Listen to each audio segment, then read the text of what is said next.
হাসিনা ভারতীয় মাগি, অফকোর্স হাসিনা ভারতীয় কুত্তার বাচ্চা, অফকোর্স হাসিনা ভারতীয় বেশ্যা।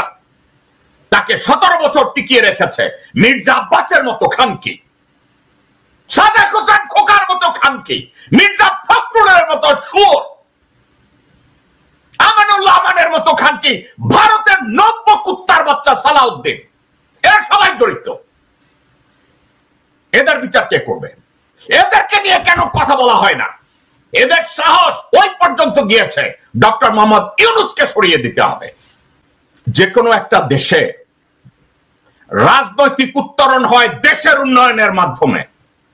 ওই দেশকে থামানোর জন্য একটা রাজনৈতিক দল দরকার, যেই রাজনৈতিক দল জনগণের বিশ্বাস অর্জনে সমর্থ হয়, জনগণের সমর্থন পেতে সমর্থ হয়, জনগণের মধ্যে জনপ্রিয় হয়, জনগণের আশা আকাঙ্ক্ষার প্রতীক হয়। এই জিনিসগুলো উপলব্ধি করেছিলেন বাংলাদেশের প্রথম একজন, যার নাম রাষ্ট্রপতি জিয়াউর রহমান। উনি অর্জন করেছিলেন জনগণের আস্থা। শহীদ রাষ্ট্রপতি জিয়াউর রহমান অর্জন করেছিলেন জনপ্রিয়তা। জিয়াউর রহমান সাহেব অর্জন করেছিলেন জনগণের আশা আকাঙ্ক্ষা উজ্জ্বল দৃষ্টান্ত হিসেবে নিজেকে তৈরি করেছিলেন। আজকে বিএনপির সামনে জিয়াউর রহমানের ওই আদর্শকে মাটি দিয়ে তারা জনগণকে উপেক্ষা করে তারা এখন ভারতের সমর্থন নিয়ে তারপরে ক্ষমতায় যেতে চায়। ভারতের সমর্থন তাদের কাছে জরুরি, জনগণের কল্যাণ তাদের জরুরি না। ভারতের সমর্থন তাদের জরুরি, দেশের অস্তিত্ব তাদের কাছে বড় না। জেনারেল ওয়াকার, র, ডিজিএফআই, বিএনপির সিনিয়র কিছু লোকজন ডক্টর মোহাম্মদ ইউনূসকে অ্যাসাসিনেট করার ষড়যন্ত্রে লিপ্ত।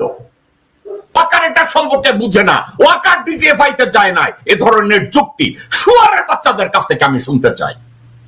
বাংলাদেশ আর্মির সশস্ত্র বাহিনীর সম্পূর্ণ রিফর্ম যদি করা না হয়, বাংলাদেশের অস্তিত্ব টিকবে না। আপনি বিএনপি করেন, আমি কোন দল করি না, আমার ভাই জামাত করে, আর এক ভাই আওয়ামী লীগ করে।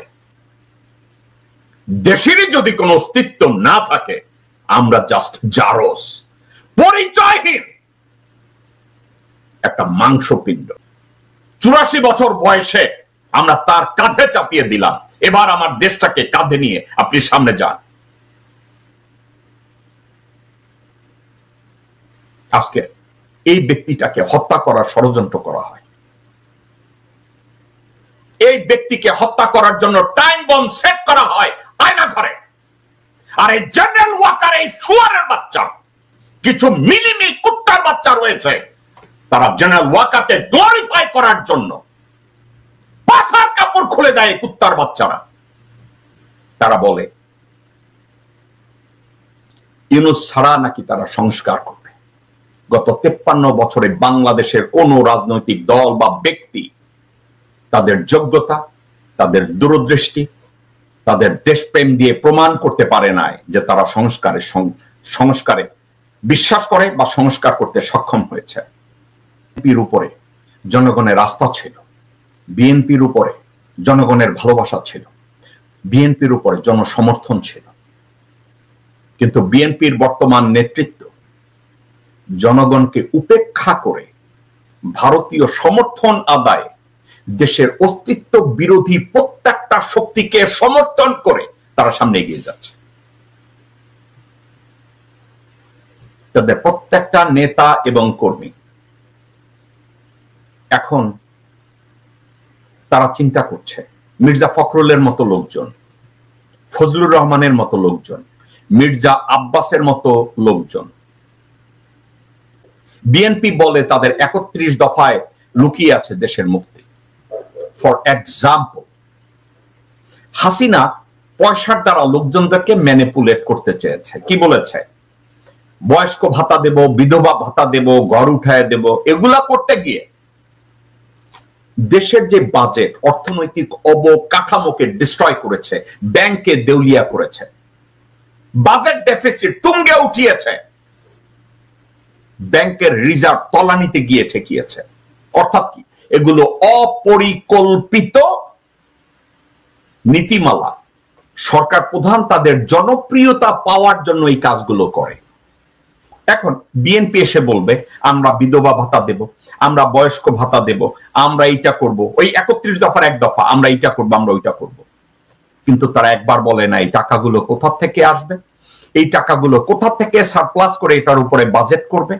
এই কর্মসূচিটা ইমপ্লিমেন্ট করতে গেলে তাদের এক্সিকিউটিভ প্রিভিলেজটা ব্যবহার করে এটাকে এক্সিকিউট কিভাবে করবে একবারও বলে না।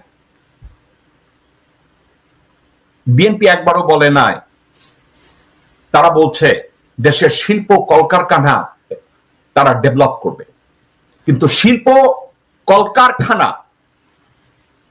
ডেভেলপ করার জন্য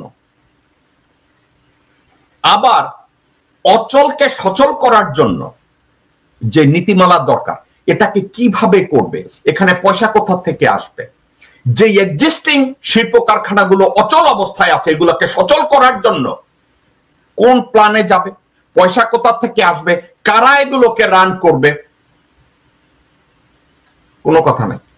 শুধু একটা লাইন আপনাদেরকে খুশি করছে 31 দফায় আমরা শিল্প কারখানা এইটা করব, আমরা শিক্ষানীতি প্রণয়ন করব, কিন্তু কিভাবে করব এর কোনো ব্যাখ্যা নাই। এটা নিয়ে তারেক রহমানও জীবনে কথা বলে নাই, বেগম জিয়াও কোনোদিন কথা বলে নাই। তার 31 দফা।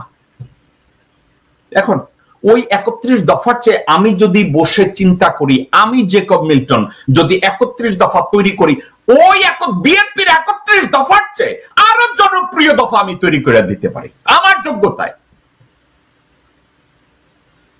তারা এখন 31 দফাকে মার্কেটিং করার জন্য তারেক জিয়া নাকি এক ইয়াং ছেলে বারুক কলেজ থেকে পড়ে গেছে তারা নাকি অ্যাপয়েন্ট দিছে, সে নাকি নতুন নতুন ভিডিও বানায় ওই 31 দফাকে সেল করার জন্য।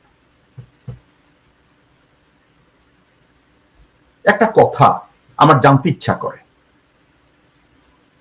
তারেক জিয়া নিজে 31 দফার সম্পর্কে সত্যিকার অর্থে একজন সাংবাদিকের মুখোমুখি হয়ে সে কি প্রত্যেকটা দফাকে স্কোয়াশ করতে পারবে, ব্যাখ্যা করতে পারবে, ডিফেন্ড করতে পারবে, রিবাট করতে পারবে? তারেক রহমান সাহেব, আপনাকে আমি অসম্মান করি না, আপনাকে আমি সম্মান করি।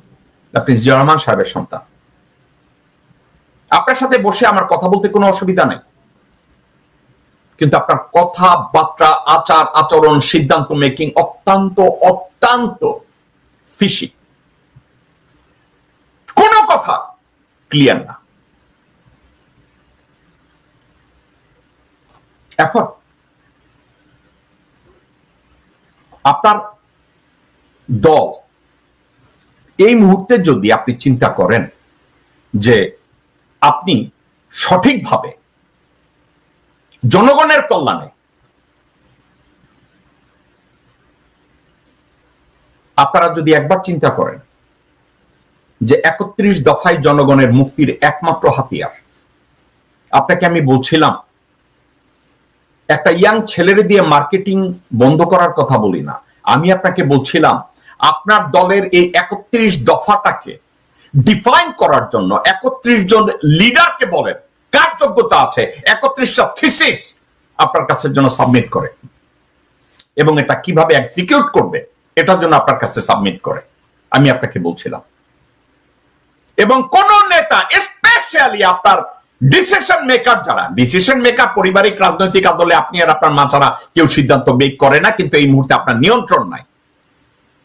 এই 31 দফাকে যদি কেউ ডিফাইন করতে ব্যর্থ হয়, তারা